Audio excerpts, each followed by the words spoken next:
प्राध्यापक राष्ट्रिय स्वतन्त्र पार्टी मानव तस्करी विरुद्धको आन्दोलनमा अडिग छ। आज हामीले यो नीलो रिबन लगाएका छौं। यो अन्तर्राष्ट्रिय स्तरमा नै मानव बेचबिखन र मानव तस्करी विरुद्धको आवाज हो। भिजिट भिसाको आवरणमा ट्राभल एजेन्सी, एयरलाइन्सहरू, अध्यागमन विभाग र गृह मन्त्रालय समेत संलग्न एक ठूलो र्याकेट मार्फत मानव तस्करी, भ्रष्टाचार र संगठित अपराध जस्ता निकृष्ट गतिविधि खुलेआम भइरहेको तथ्य बाहिर आएको सबैलाई थाहा छ। यसले हाम्रो इज्जत र गरिमा मात्र होइन, अन्तर्राष्ट्रिय जगतमा पनि देशको साख धुमिल बनाएको छ। हामी यस्ता आपराधिक क्रियाकलाप विरुद्ध निरन्तर हामी सदनमा आवाज उठाइरहेका छौं र हामी आन्दोलनमा छौं। म सोध्न चाहन्छु कि यस्तो मुद्दामा सरकार किन मौन बसेको हो? सभामुख महोदय, यसमा सरकारले सुन्न नहुने कुरा के छ?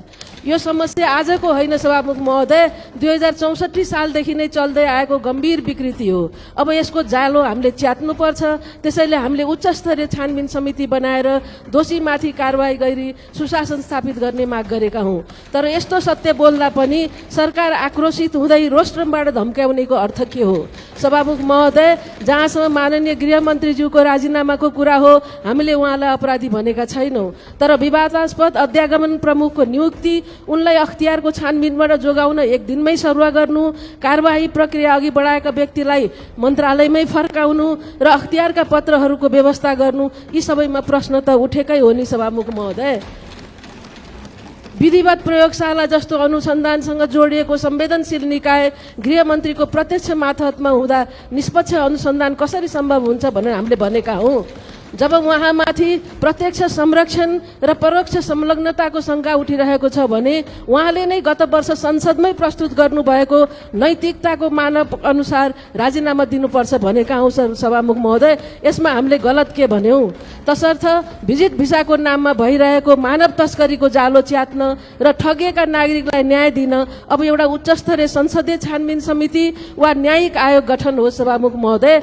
यत्रो दिनदेखि सत्य कुरा उठाउँदा पनि सरकार चुप बस्नु, दुई तिहाईको घमण्ड देखाउँदै लोकतन्त्रका मूल्य मान्यता नै बिर्सनु कसरी न्यायोचित हुन्छ सभामुख महोदय?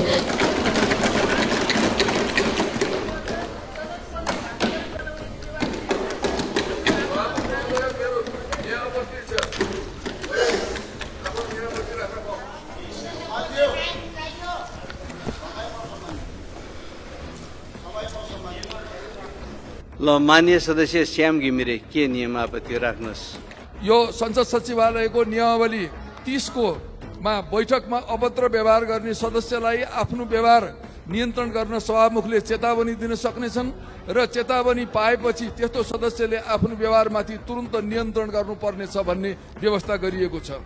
साथै बैठक कक्षबाट निष्कासन समेत गर्न सकिने व्यवस्था यो 31 नियमको 31 अनुसार चाहिँ व्यवस्था गरिएको छ। यो संसदमा मर्यादित पोसाकमा आउनुपर्छ भन्ने व्यवस्था गरिएको छ। यो नियमावलीमै गरिएको व्यवस्था हो। यो संसदमा अहिले केही माननीय सदस्यहरूले यो जुन स्कार्फ लाएर आउनु भएको छ, यो मर्यादित पोसाकभित्र पर्छ कि पर्दैन?